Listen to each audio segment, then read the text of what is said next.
You're watching a special episode of The Advance Show, and in this episode, I'm going to talk about how to be a great dad.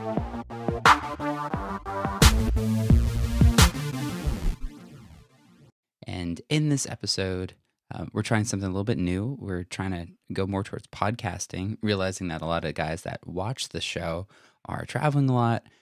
These last 2 weeks, I've been traveling a lot as well. And so we're looking at maybe doing a podcast that you can listen to in your car instead of having to watch the video on YouTube. So you're going to see a little behind the scenes of recording the show. This is my daughter, Emma. She's 1.5. And it actually happens to be Father's Day, so I thought it was appropriate to talk about how to be a great dad, or maybe actually four habits of a good dad, something like that. Yeah, say hi. So the first one is that a great dad serves with humility. I have found that becoming a dad means your time is not your own anymore. Your time is your kids, your time is your wife's, your time is even just your house's. It belongs to other people. Well, there are kind of two different approaches that you can take with that. You could either begrudge that fact and be upset about it, or you can humbly serve in your role in your area. So for me, that's always a challenge. And today's a great example. I woke up at 5:30 on a Sunday morning so I could start recording this show, which is kind of ironic. And Emma woke up. When did you wake up? 6 o'clock. It's about 6:30 right now on a Sunday morning. So there's kind of two responses that you could have. You could either be upset about it, or you could humbly say, you know what, this is my role, and I'm excited about it, and it's something I get to do. What you got?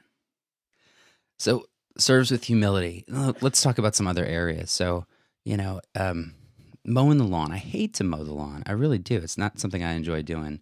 But realizing that, that's something that I can do, that I don't have to complain about. I can just do it and try to enjoy it.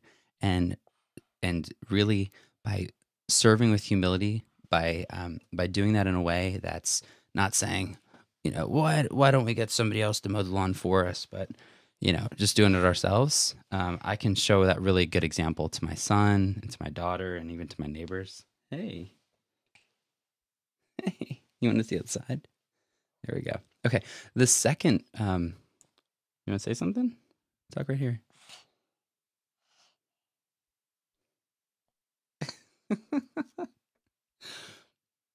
Second way to be a great dad is showing up consistently. Hi. Showing up consistently. A great dad doesn't just happen on Saturday where you work all week. You don't call home. You don't, have family dinner, and then you just suddenly show up on a Saturday and think that you're going to be a great dad. It's something that takes consistency. Look at that. It's built in the daily routine of being available. So a couple of things that I've tried to do. One of them is 4 o'clock. At 4 o'clock, at 4 o'clock, Julie and I switch roles, and so I take over at 4. If I want to put in a full day, I don't start at 8 o'clock. You can't start at 8 o'clock if you want to end the day at 4. So I need to wake up a lot earlier, but be consistent. I can't keep pushing it back and say, well, today's 4:30, tomorrow's going to be 5:15.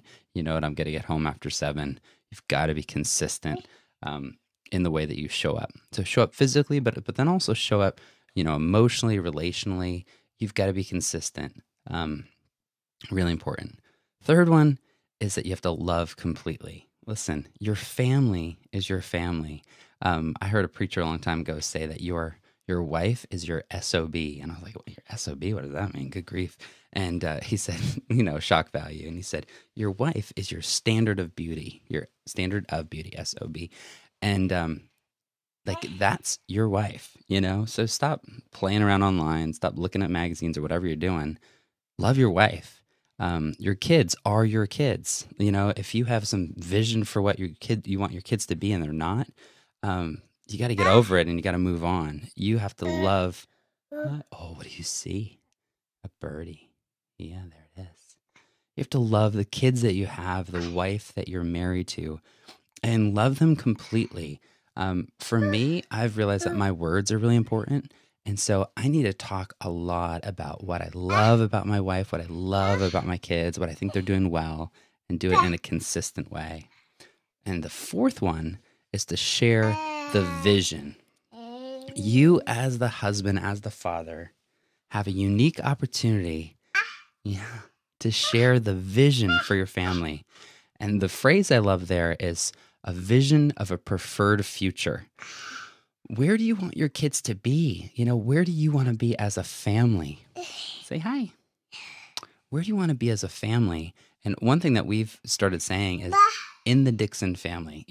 Other families might do this, but in the Dixon family, this is what we do. And we found that our son Rylan is starting to pick that up.